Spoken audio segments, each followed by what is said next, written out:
Taiwan is fighting the coronavirus and the World Health Organization. How did a UN body become a slave to China?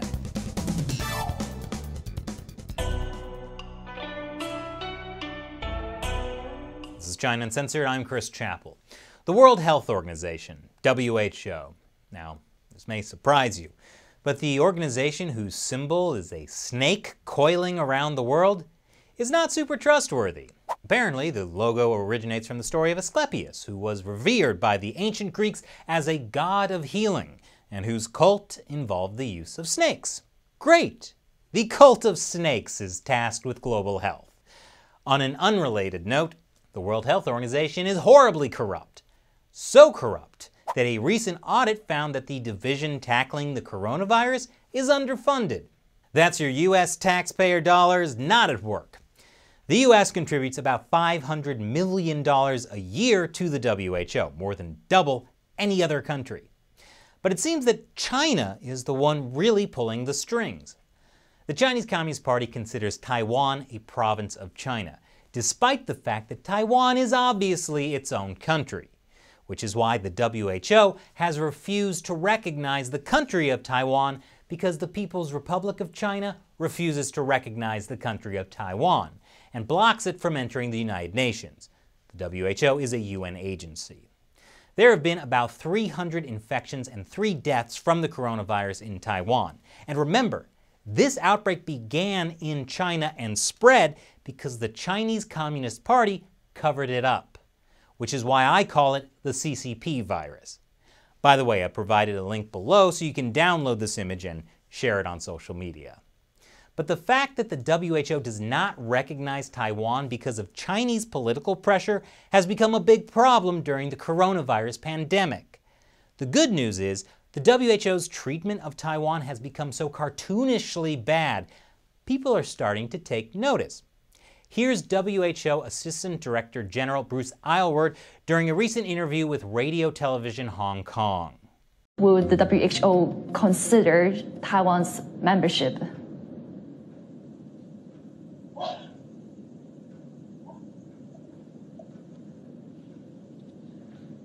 Hello? I'm sorry, I can't hear. I couldn't hear your question. Okay, yeah. Let me repeat the question. No, that's okay. Let's move to another one then. I'm sorry, I couldn't hear your question, so let's please forget you asked whatever it was and move on to another question. Well, I think I know why you had a hard time hearing the question. You know, a lot of people have that problem these days. Anyway, the reporter followed up with another question about Taiwan and the WHO, and this time Aylward accidentally hung up. So she called back. And I just want to see if you can comment a bit on how Taiwan has done so far in terms of containing the virus. Well, we've already talked about China, and you know, when you look across all the different areas of China, they've actually all done quite a good job. So with that, I'd like to thank you very much for inviting us to participate, and good luck as you go forward with the battle in Hong Kong. You know, I have to say, I think we all had the exact same reaction as this reporter. And then I saw it. That wasn't a snake in the WHO symbol in the background. It was a $sign. Now, this is not the first time Assistant Director General Aylward has said some pretty outrageous things about China during the coronavirus outbreak. If I had COVID-19, I want to be treated in China. Maybe that's because, as Aylward told a Washington Post reporter, he hadn't been to any dirty areas in Wuhan. That's a justification he gave for why he didn't need to be quarantined after visiting Wuhan back in February. He also hastily left the press conference because he had a plane to catch. He's a swell guy. But after his embarrassing interview with Radio Television Hong Kong went viral, the WHO mysteriously removed him from their website. I know, it's strange. Here's a Google cached image of the WHO website on March 28th. And then on March 29th, after the interview, poof, gone. So the WHO pretends like Taiwan doesn't exist. Then Aylward pretends like the question didn't exist. And now the WHO pretends like Aylward doesn't exist. I guess Aylward got Taiwaned. That same day, the WHO issued a rare statement saying the question of Taiwanese membership in the WHO is up to WHO member states, not WHO staff. However, WHO is working closely with all health authorities who are facing the current coronavirus pandemic, including Taiwanese health experts. That's their emphasis, not mine. The next day, Taiwan said they had been sharing coronavirus information with the WHO, but the WHO was not passing that information on to their member states. That's right, even though Taiwan shares its coronavirus information with the WHO doesn't publish it for the rest of the world. That came after earlier accusations that the WHO just ignored Taiwan's questions at the start of the outbreak, and that the WHO had ignored Taiwan's warnings about human-to-human transmission of the coronavirus back in December. On December 31st, Taiwan reported to the WHO that Taiwanese doctors had heard from Chinese doctors that medical workers treating people with the coronavirus were getting sick. That's a sign of human-to-human transmission.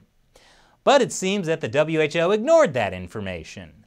On January 14th, the WHO tweeted that preliminary investigations conducted by the Chinese authorities have found no clear evidence of human-to-human transmission of the novel coronavirus. Chinese officials didn't publicly announce any cases of human-to-human transmission until January 20th. That's 3 weeks after Taiwan had tried to report it to the WHO. So I think BBC might be making a slight understatement when it says Taiwan has become a problem for the WHO. Taiwan is seen as one of the few places in the world which has successfully stemmed the spread of the coronavirus without resorting to draconian measures. But despite its efforts, it is still effectively locked out of membership in the WHO due to its complex relationship with China. Complex relationship is also an understatement. But they're British, so give them a break. Speaking of complex relationships, the Hong Kong public broadcaster that did the interview with WHO official Brucem Aylwardem, in which he mysteriously couldn't hear the word Taiwan, is now in trouble. The Hong Kong government is accusing RTHK of violating the One China principle by asking about Taiwan and therefore breaking its charter. The good news is that RTHK is not backing down. Gosh, I almost feel bad for the WHO. Not only do they have to answer awkward questions about Taiwan, now they're going to have to answer awkward questions about Hong Kong, too. But that's what happens when you start licking the boots of the Chinese Communist Party. Hope they don't get the CCP virus. Next up, I'll answer a question from a fan who supports China Uncensored on Patreon. But first, did you know YouTube has been secretly unsubscribing people from the show? Take a moment to make sure you're still subscribed. And if you haven't subscribed, what are you waiting for? Today's Patreon question comes from Jackie. I laugh when the CCP reported no new cases. Anyway, my question is, how corrupt do you think the WHO is? I've seen a video by Ben Shapiro and they seem to be praising China, yet China is the one who really messed things up. Well, that is the question. I'm not really sure we can quantify how corrupt the WHO is, since they're probably not keeping meticulous records of their corruption. But I recently made an episode called Coronavirus, How WHO Corruption Helped It Spread. Check it out for the full story, but here are some of the highlights. Back in 2017, the Associated Press ran this piece, saying it found more than a third of the WHO's $2 billion budget went to travel, including a lot of first-class airfare and five-star hotels. And US taxpayers are the biggest contributor to the WHO budget. Then there's the audit I referred to earlier. It found there has been a surge in internal corruption allegations across the whole of the organization, with the detection of multiple schemes aimed at defrauding large sums of money from the international body. That included an upsurge of internal complaints of corruption, fraud, and even sexual harassment from across the 7,000-strong organization, overwhelming an internal team of 4 full-time investigators and 2 consultants. Besides that, China has a bunch of shady investments in Ethiopia. I bring that up because the current head of the World Health Organization was a big player in the corrupt Ethiopian government.